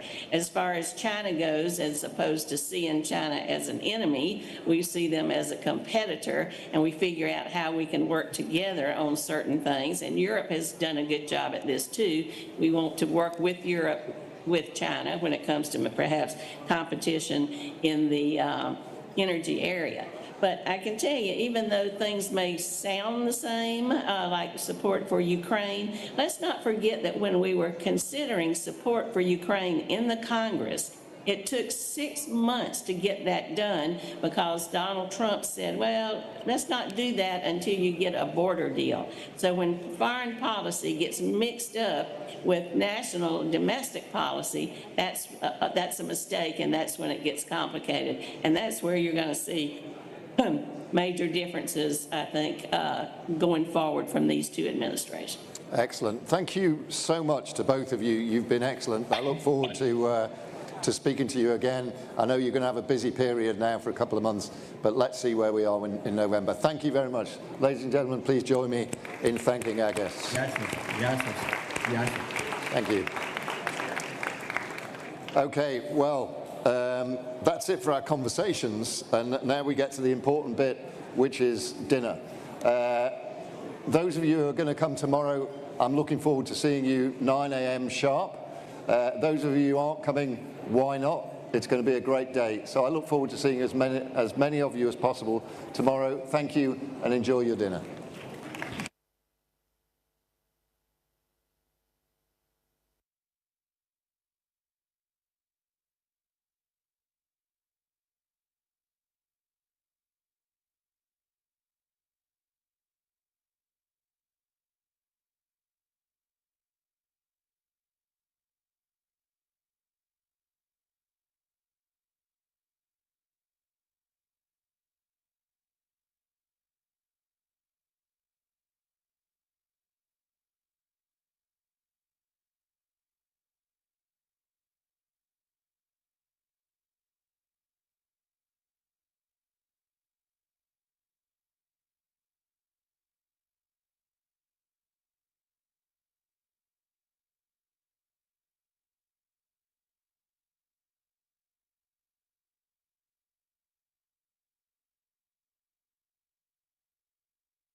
Είμαστε ιδιαίτερα περήφανοι σήμερα που εγκαινιάζουμε τη μονάδα παραγωγής μηχανημάτων ανταποδοτικής ανακύκλωσης στην Ελλάδα. Συγχαρητήρια στην Ενβίκο, συγχαρητήρια στη Δεξάν για την πρωτοβουλία σας να δημιουργήσετε αυτή τη μονάδα εδώ πέρα στην πατρίδα μας.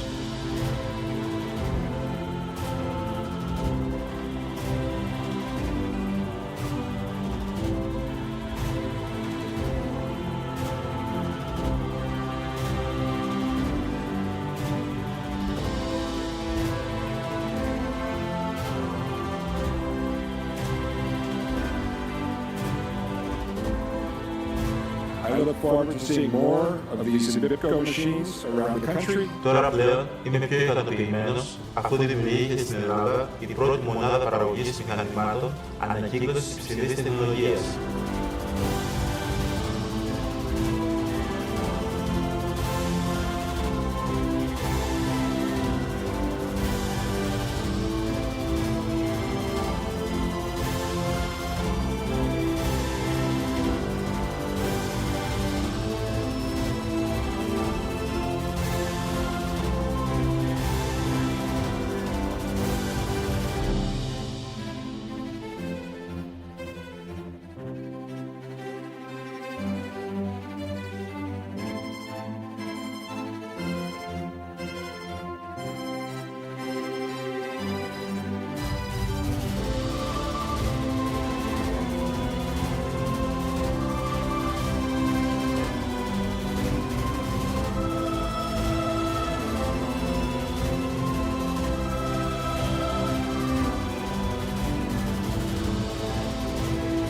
Το συγκεκριμένο πρόγραμμα είναι πρωτοπόρο γιατί πέρα από το ποσό είναι 1 εκατομμύριο ευρώ στους τομείς της παιδείας, του περιβάλλοντος, της τοπικής κοινωνίας και της υγείας.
with smart grids, with automated systems, with upgraded services, with modern functions, with digitalized solutions, protecting the environment, offering upgraded customer services in order to report a failure online or via your mobile phone. Get quick answers online for the majority of your requests. Apply online for the connection of your electric vehicle's charging infrastructure to the grid. Get fast and prompt responses through a digital assistant. A power system of innovation. A power system of improved services. One power system for all. And no.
Εσύ κερδίζεις.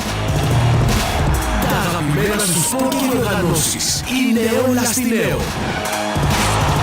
Δες τα κανάλια Nova Sports και Cosmote Sport μόνο με 21 ευρώ το μήνα επιπλέον. Μαζί με παγκόσμιες πρεμιέρες των καναλιών Nova Cinema και τα περισσότερα κανάλια για παιδιά.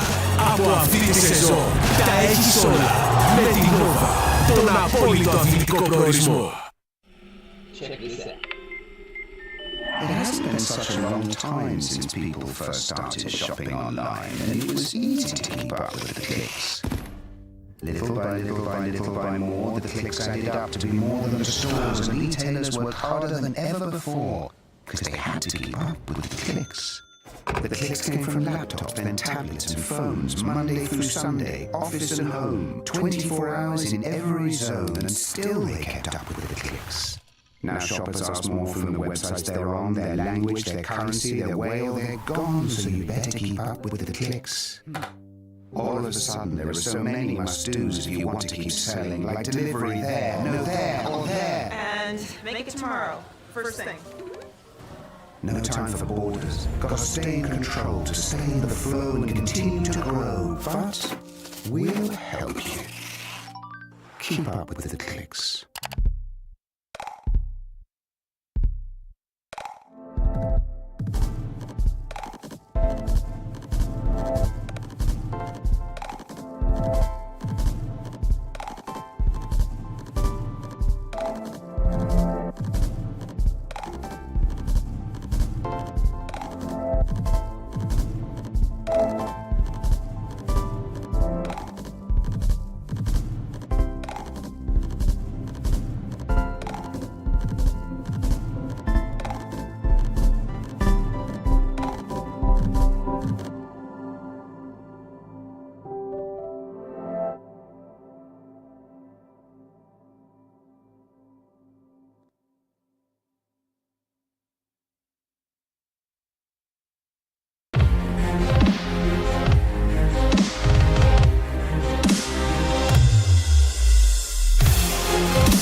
Είμαστε ιδιαίτερα περήφανοι σήμερα που εγκαινιάζουμε τη μονάδα παραγωγής μηχανημάτων ανταποδοτικής ανακύκλωσης στην Ελλάδα. Συγχαρητήρια στην Ενβίπκο, συγχαρητήρια στη Δεξάν για την πρωτοβουλία σας να δημιουργήσετε αυτή τη μονάδα εδώ πέρα στην πατρίδα μας.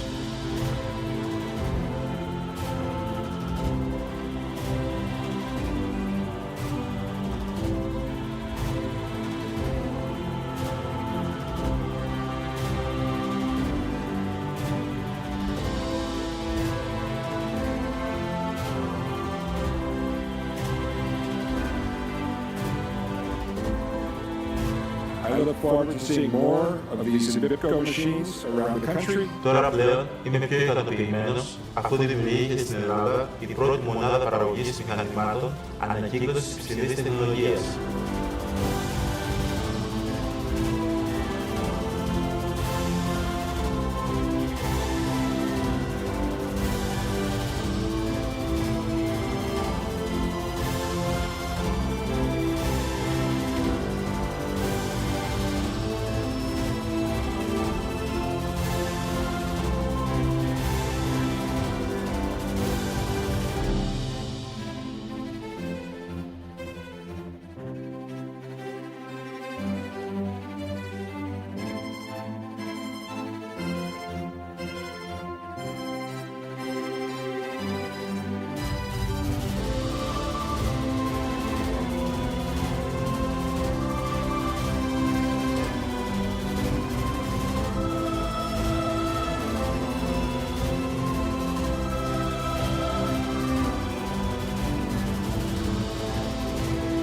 Το συγκεκριμένο πρόγραμμα είναι πρωτοπόρο γιατί πέρα από το ποσό είναι 1 εκατομμύριο ευρώ στους τομείς της παιδείας, του περιβάλλοντος, της τοπικής κοινωνίας και της υγείας.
modernized. With smart grids, with automated systems, with upgraded services, with modern functions, with digitalized solutions, protecting the environment, offering upgraded customer services in order to report a failure online or via your mobile phone. Get quick answers online for the majority of your requests. Apply online for the connection of your electric vehicle's charging infrastructure to the grid. Get fast and prompt responses through a digital assistant. A power system of innovation. A power system of improved services. One power system for all. Hedno.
Αυτή τη σεζόν εσύ κερδίζεις. Τα αγαπημένα σου σπορ και διοργανώσεις είναι όλα στη Νέο.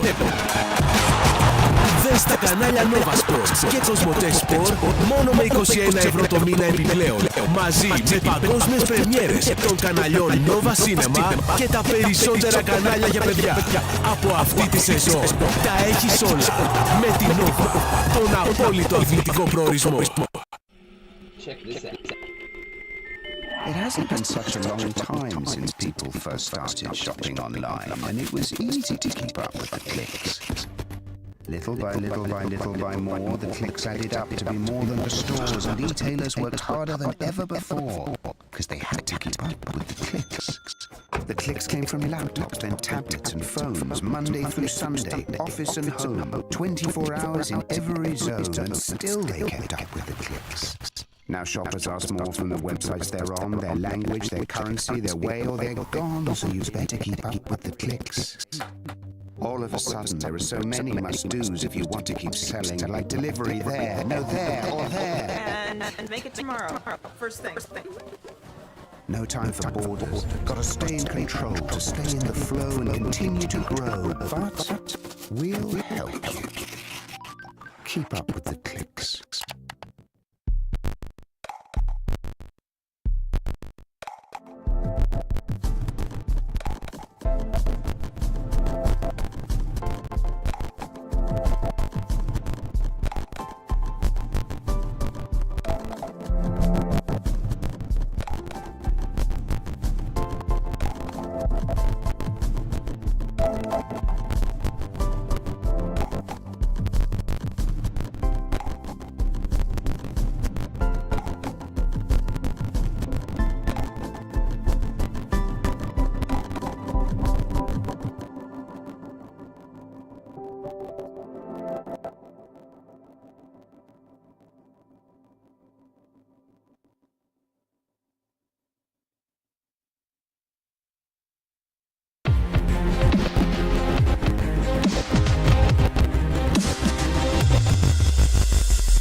Είμαστε ιδιαίτερα περήφανοι σήμερα που εγκαινιάζουμε τη μονάδα παραγωγής μηχανημάτων ανταποδοτικής ανακύκλωσης στην Ελλάδα. Συγχαρητήρια στην Ενβίπκο, συγχαρητήρια στην Τεξάν για την πρωτοβουλία σας να δημιουργήσετε αυτήν την μονάδα εδώ πέρα στην πατρίδα μας.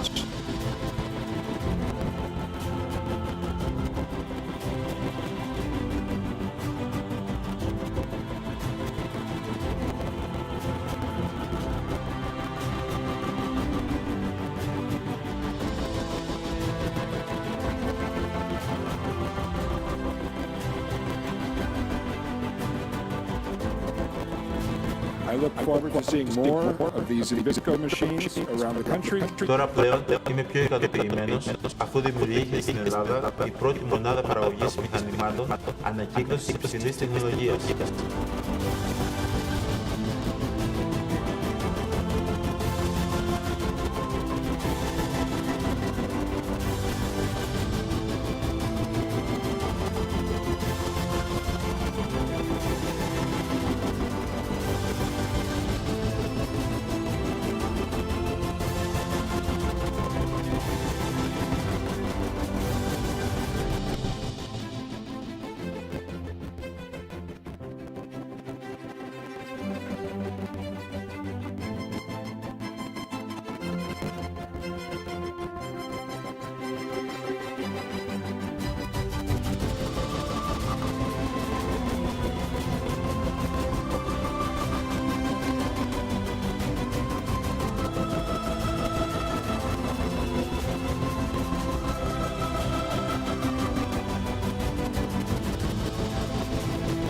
Το συγκεκριμένο πρόγραμμα είναι πρωτοπόρο γιατί πέρα από το ποσό είναι 1 εκατομμύριο ευρώ στους τομείς της παιδείας, του περιβάλλοντος, της τοπικής κοινωνίας και της υγείας.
Hedno is being modernized with smart grids, with automated systems, with upgraded services, with modern functions, with digitalized solutions, protecting the environment, offering upgraded customer services in order to report a failure online or via your mobile phone. Get quick answers online for the majority of your requests. Apply online for the connection of your electric vehicle's charging infrastructure to the grid. Get fast and prompt responses through a digital assistant. A power system of innovation. A power system of improved services. One power system for all. Hedno.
Από αυτή τη σεζόν, εσύ κερδίζεις. Τα αγαπημένα σου σπορ και διοργανώσεις είναι όλα στη Νέο. Δες τα κανάλια Nova Sports και Κοσμοτέ Sport μόνο με 21€ το μήνα επιπλέον.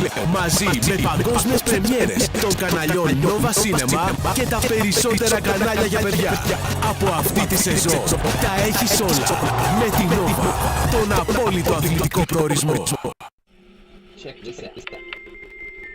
It hasn't been such a long time since people first started shopping online, and it was easy to keep up with the clicks. Little by little by little by more, the clicks added up to be more than the stores, and retailers worked harder than ever before, because they had to keep up with the clicks. The clicks came from laptops, then tablets and phones, Monday through Sunday, office and home, 24 hours in every zone, and still they kept up with the clicks. Now shoppers ask more from the websites they're on, their language, their currency, their way, or they're gone, so you'd better keep up with the clicks. All of a sudden, there are so many must-dos if you want to keep selling, like delivery there, no there, or there. And make it tomorrow. First thing. No time for borders. Got to stay in control, to stay in the flow and continue to grow. But we'll help you. Keep up with the clicks.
Είμαστε ιδιαίτερα περήφανοι σήμερα που εγκαινιάζουμε τη μονάδα παραγωγής μηχανημάτων ανταποδοτικής ανακύκλωσης στην Ελλάδα. Συγχαρητήρια στην Ενβίπκο, συγχαρητήρια στην Τεξάν για την πρωτοβουλία σας να δημιουργήσετε αυτή την μονάδα εδώ πέρα στην πατρίδα μας.